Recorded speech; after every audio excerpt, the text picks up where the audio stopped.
Olá, meus amados e amadas que me acompanham no nosso canal de nossas aulas de direito, na nossa disciplina de direito penal. Na nossa última aula, nossa sétima aula, nós falamos, certo? Nossa oitava aula, aliás, nós falamos, sétima aula, que meu Deus, que nós falamos,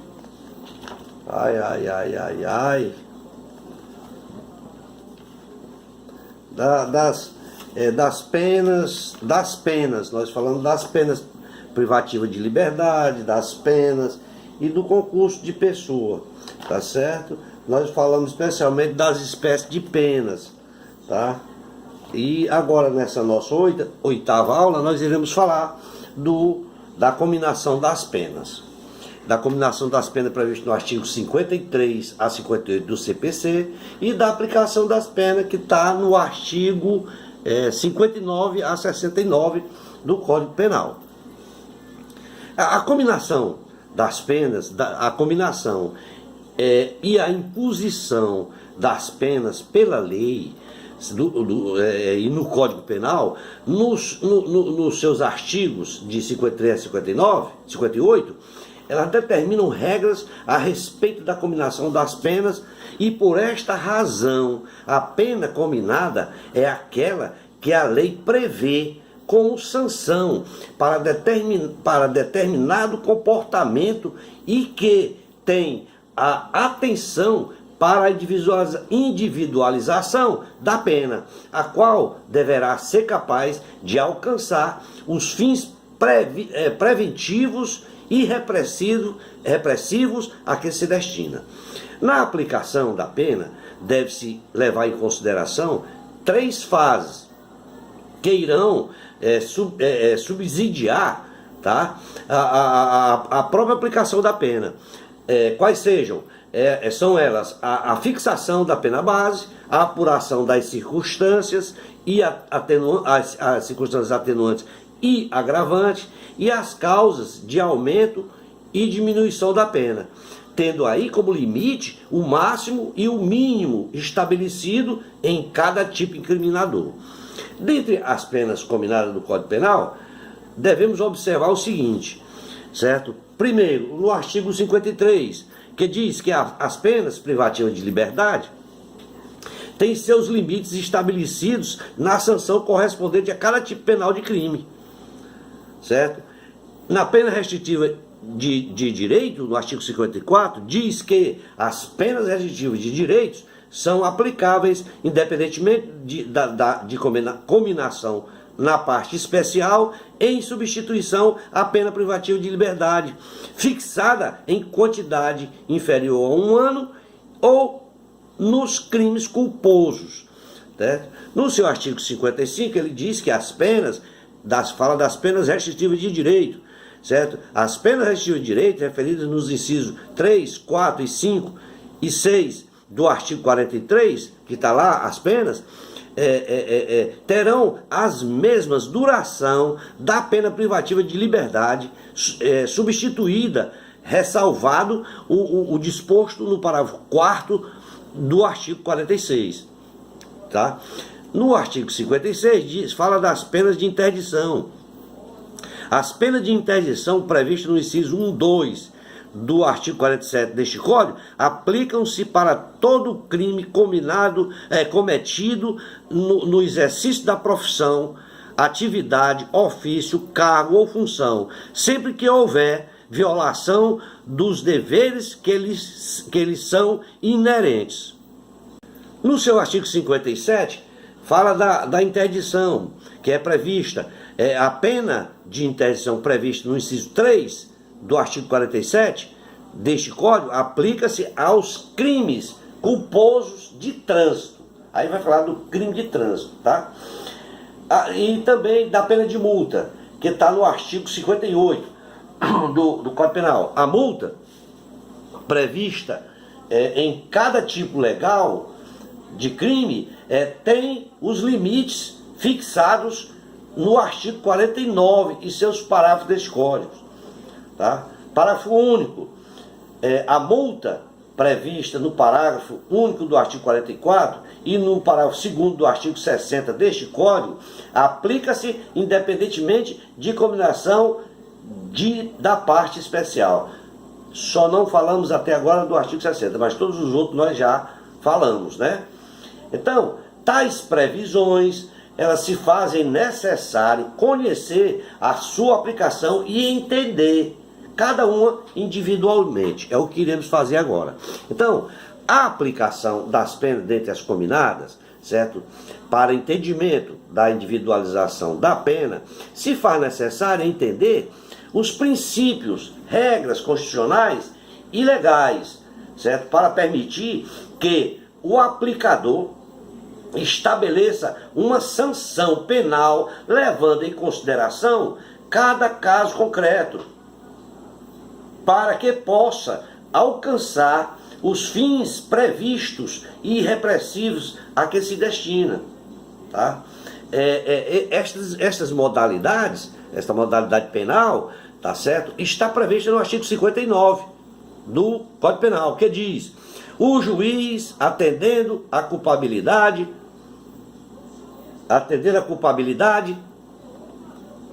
aos antecedentes e à conduta social, à personalidade do agente, os motivos, as circunstâncias e consequências do crime, bem como ao comportamento da vítima, estabelecerá, conforme seja necessário e suficiente, para a reprovação e prevenção do crime.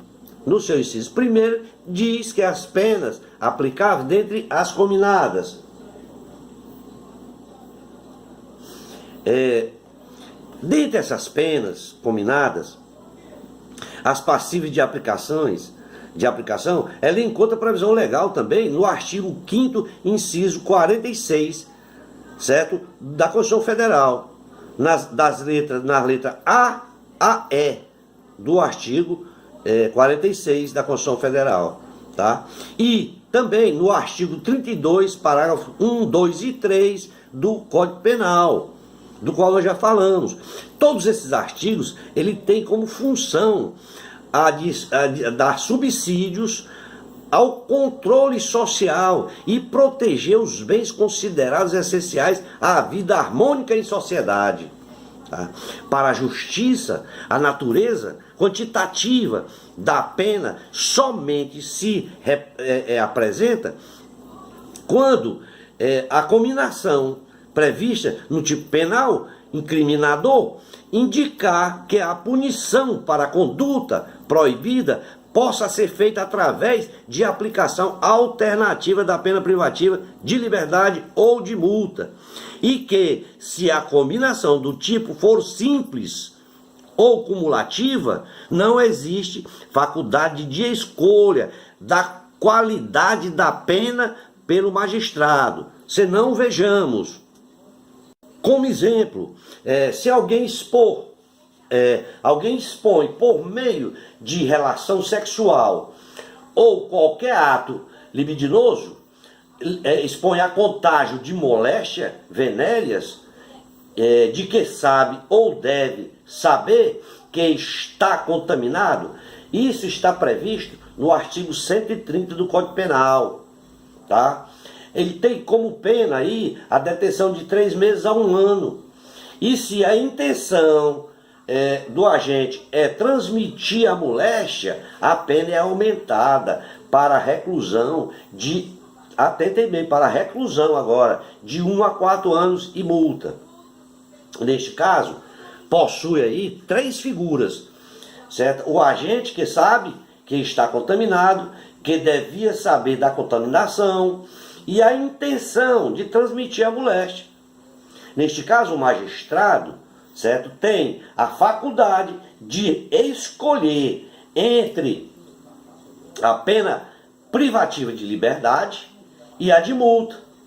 Já no caso de entender o magistrado que houve a intenção, ele deve aplicar a pena cumulativa, ou seja, a privativa de liberdade e a de multa. No que diz respeito às penas restritivas de direito, certo? Elas são consideradas penas autônomas.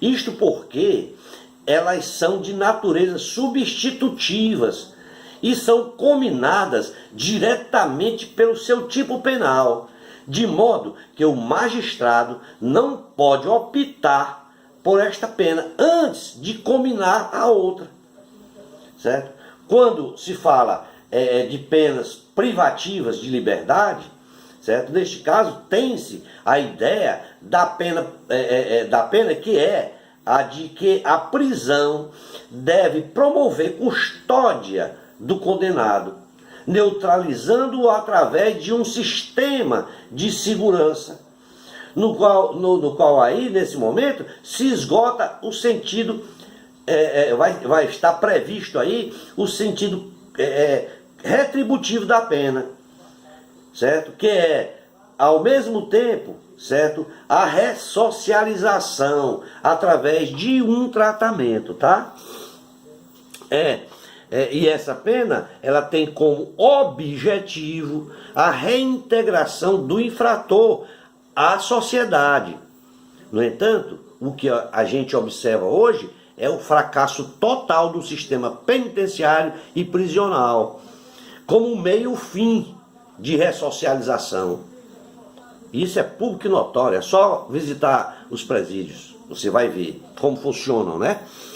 O nosso sistema penal, ele apresenta duas modalidades de penas privativas de liberdade, como sendo a de reclusão e a de detenção. No entanto, nós devemos observar que essas mesmas penas se diferenciam em função do regime do seu cumprimento. Tá? Se não vejamos, no seu artigo 33, vamos lá para o 33, a pena de reclusão deve ser cumprida em regime fechado, semiaberto ou aberto. A de detenção, em regra, semiaberto ou aberto, salvo necessidade de transferência a regime fechado. Existe ainda uma terceira modalidade prevista aí na Lei 3.688, que é a Lei das Contravenções Penais.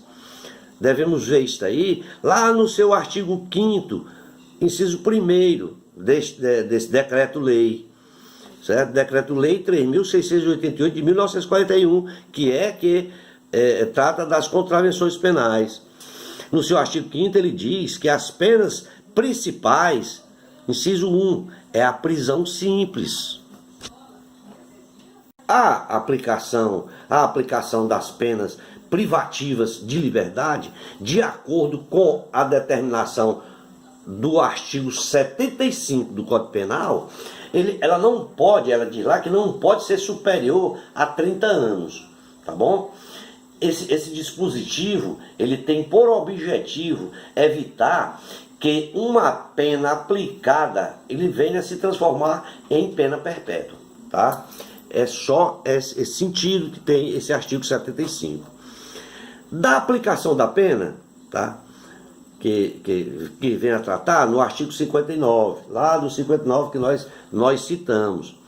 O seu inciso 1º, ele diz que as penas, nós já citamos esse artigo, o juiz atender a culpabilidade, eu vou repetir, o juiz, atendendo a culpabilidade, aos antecedentes, a conduta social, a personalidade do agente, os motivos, as circunstâncias e consequências do crime, bem como ao comportamento da vítima, estabelecerá ali, conforme seja necessário, o suficiente para a reprovação e a prevenção do crime. No inciso 1º, ele diz as penas aplicadas dentre as cominadas.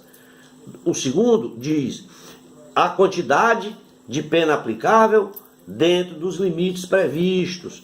O terceiro, o regime inicial de cumprimento de pena privativa de liberdade. O quarto, a substituição da pena privativa de liberdade aplicada por outra espécie de pena, se cabível. Dos critérios já do artigo 60 do Código Penal, certo? Desses critérios a gente observa que, de acordo com o artigo 49, caput, parágrafo 1º do Código Penal, a pena de multa, certo? A pena de multa, ela deve ser calculada em dias multa, tá? Devendo ser fixada em no mínimo 10 e no máximo 360 dias multas.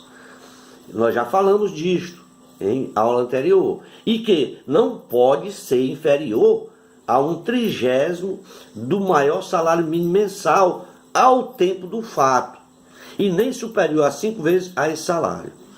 Observamos que essa flexibilidade em estipular o valor de multa, ela tem como objetivo ajustar as condições econômicas do condenado.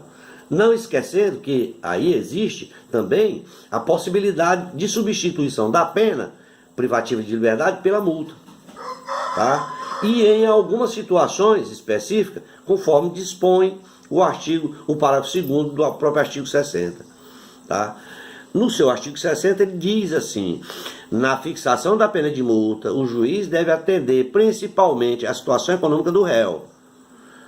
Parágrafo 2º, a pena privativa de liberdade aplicada não superior a 6 meses poderá ser substituída pela de multa, observados os critérios dos incisos 2 e 3 do artigo 44 deste Código.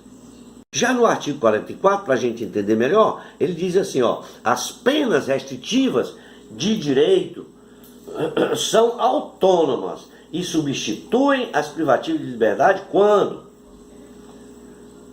no seu inciso 2 ele diz: o réu for reincidente em crime doloso.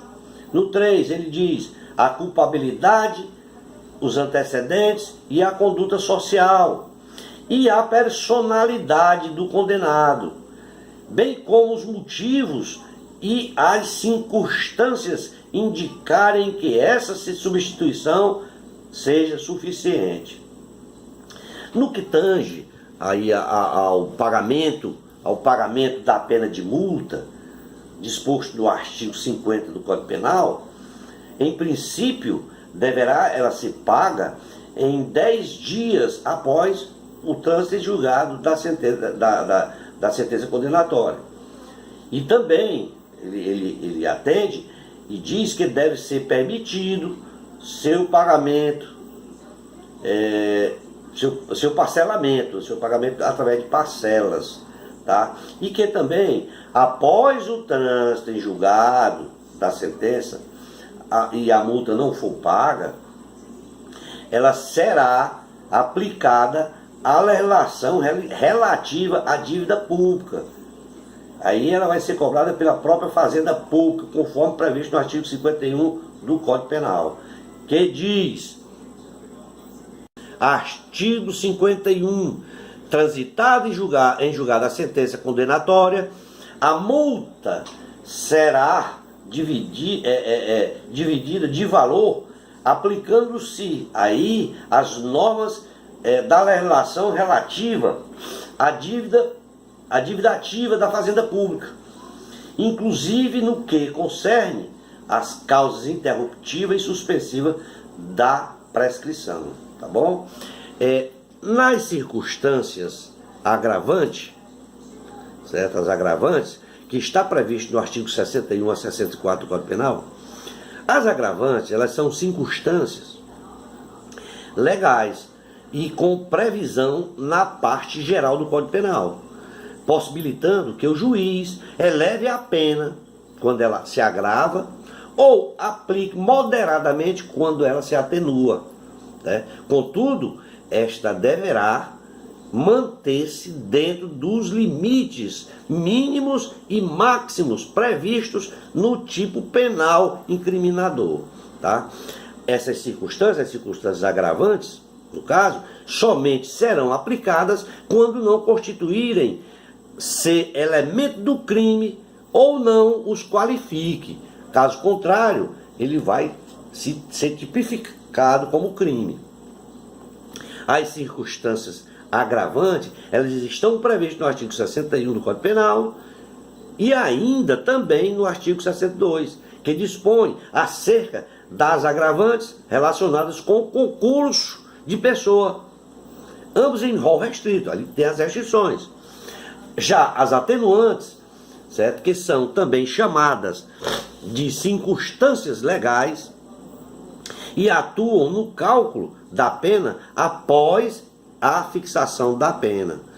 Essas circunstâncias atenuantes só pode atuar após a fixação da pena base, tá?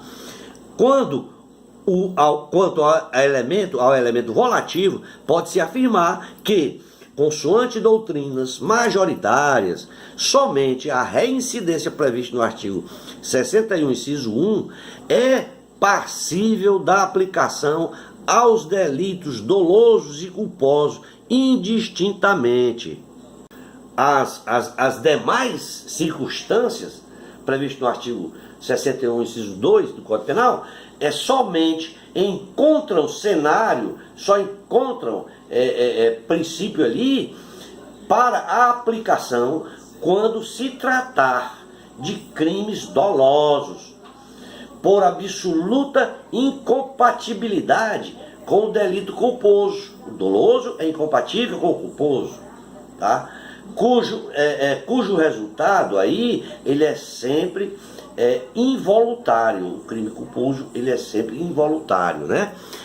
Quando é oportuno se salientar aí que a abordagem individualizada de cada uma delas, tá? Vamos abordar aqui a individualidade de cada uma delas. Bom, quanto à reincidência, tá? Quanto à reincidência, trata-se de prática de novo crime, tá? Após haver sido definitivamente condenado por crime anterior no país ou no estrangeiro, né? Bom, dessas abordagens individualizadas vamos ter que dissecar. Ou seja, se ter o agente cometido o crime por motivo fútil, vamos lá para o 61.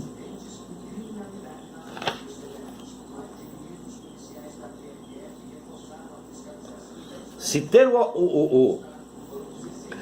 o agente cometido o crime por motivo fútil ou torpe, certo? Isso aí significa dizer que o motivo fútil é aquele de pouca importância e motivo torpe é aquele vil, aquele repugnante, tá? Ter o agente cometido o crime para facilitar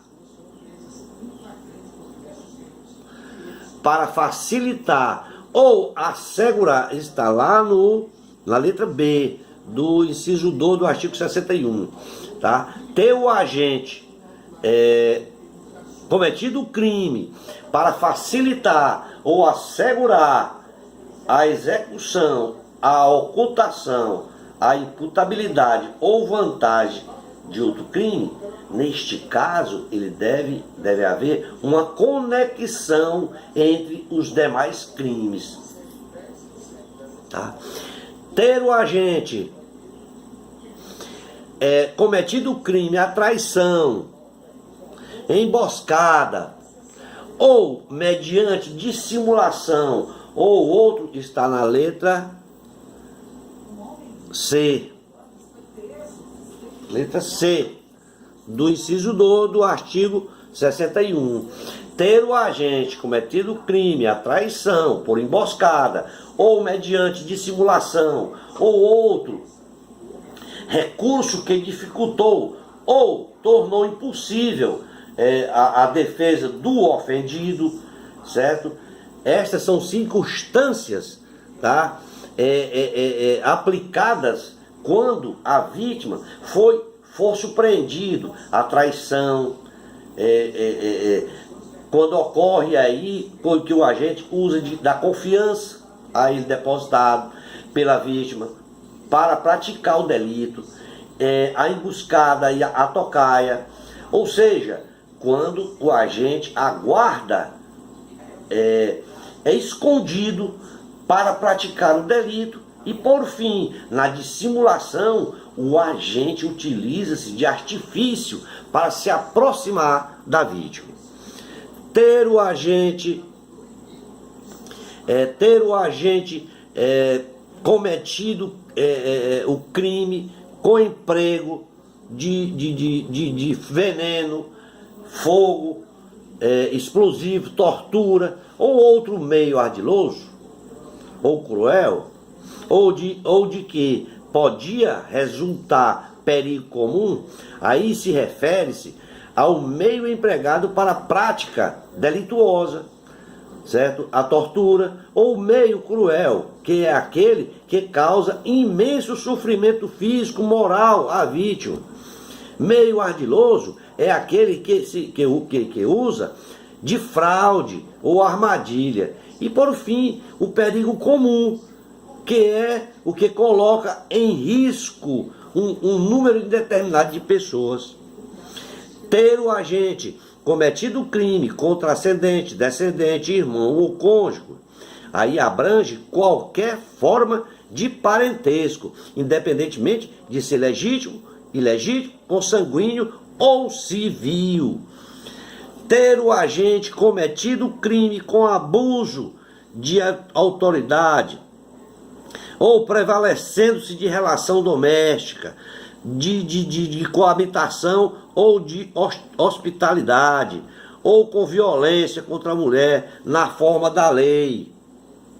Neste caso, este abuso, certo, de autoridade, ele se refere às relações privadas, às relações e também as relações domésticas, as privadas, as domésticas, que são as existentes entre os membros de uma família, tá? E a coabitação, que significa que tanto o autor quanto a vítima residem sobre o mesmo teto, a mesma casa. Ter o agente cometido o crime com abuso de poder ou violação do dever inerente a cargo, ofício, ministério ou profissão. O abuso de poder, esse abuso de poder se dá quando o crime é praticado por agente público, não se aplicando se o delito constituir em crime de abuso de autoridade. As demais hipóteses aí previstas referem-se quando o agente utiliza-se da sua profissão para praticar o crime, ou seja, ele utiliza da sua atividade, onde ele exerce, certo? Ele exerce ali a sua atividade. Ter o agente cometido o crime contra criança, contra maior de 60 anos, ou contra enfermo ou mulher grávida, neste caso, certo? Estas pessoas são pessoas vulneráveis e por isto ganham maior proteção da lei. A criança deve-se entender que quando se fala da criança nesse artigo aí, inciso, que é aquela pessoa que tem idade, certo, inferior a 12 anos de idade, tá? Ter o agente cometido o crime quando o ofendido estava sob imediata proteção da autoridade, tá? Neste caso bem aí, aumenta-se a pena, certo, pela audácia do agente e em não respeitar aí a autoridade, tá bom? Ter o agente cometido o crime em ocasião de incêndio, naufrágio, inundação ou qualquer calamidade pública ou de desgraça particular do ofendido. Isto se dá pela insensibilidade, tá, do agente que se aproveita de uma situação de desgraça pública ou particular para praticar o delito. Ter o agente cometido o crime, certo? Em estado de embriaguez pré-ordenada, tá? Esses casos ocorrem quando o agente se embriaga para ter coragem de praticar o crime, praticar o delito, tá bom?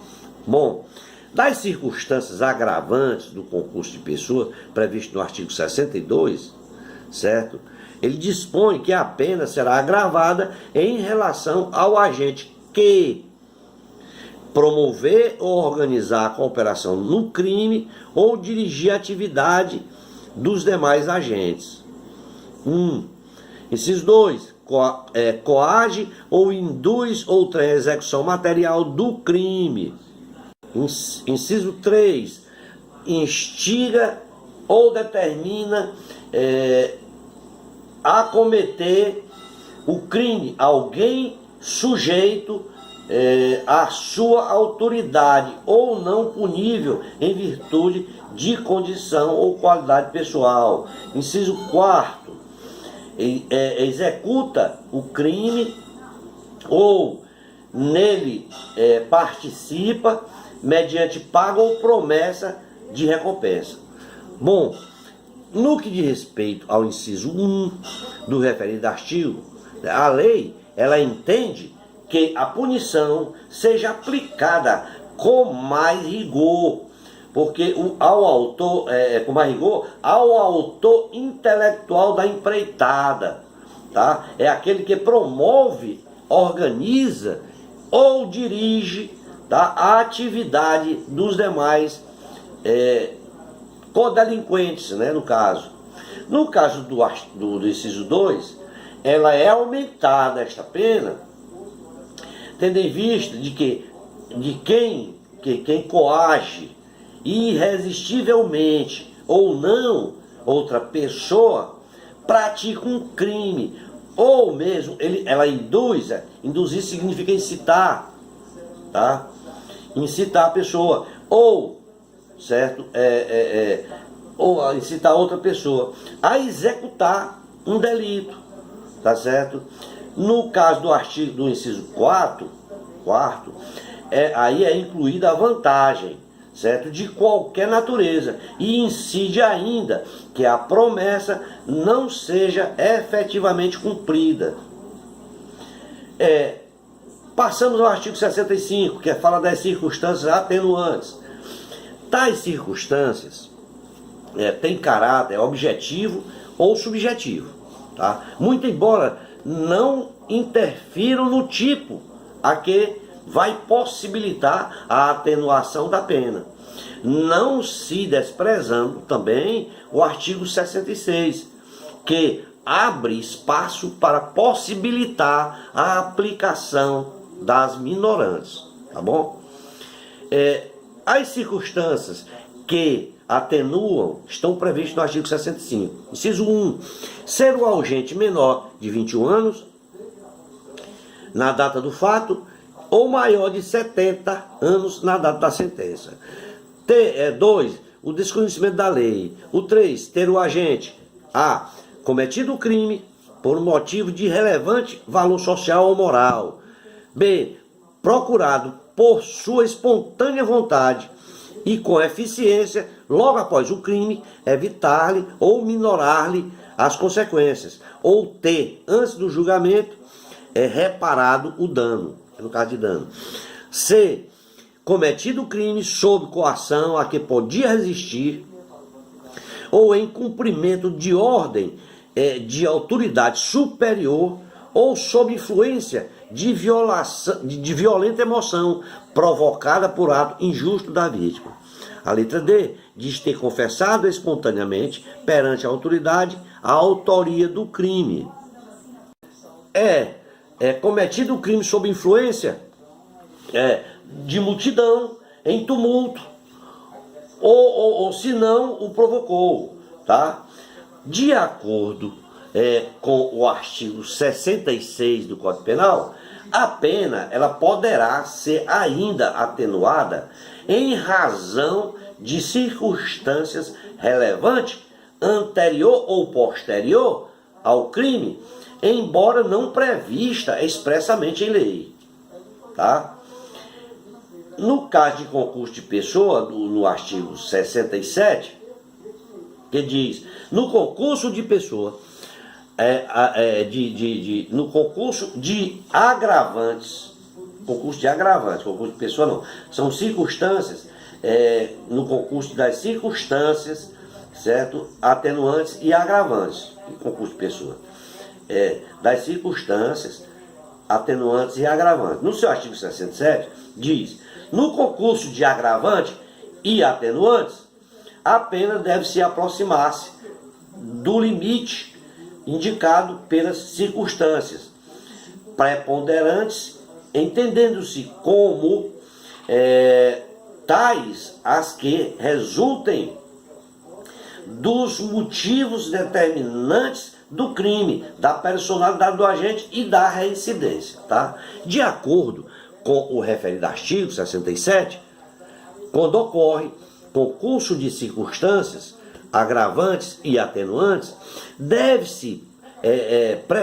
aí prevalecer sobre as circunstâncias objetivas e as de cunho subjetivo também, tá? As quais elas são classificadas como os preponderantes, ou seja, que as que resultam ou se originam dos motivos do crime, da personalidade do agente e da reincidência.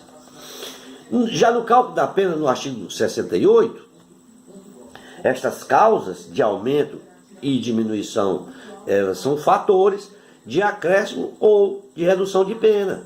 E tem uma previsão lá na parte geral, quanto da parte especial, e também na parte especial do Código Penal.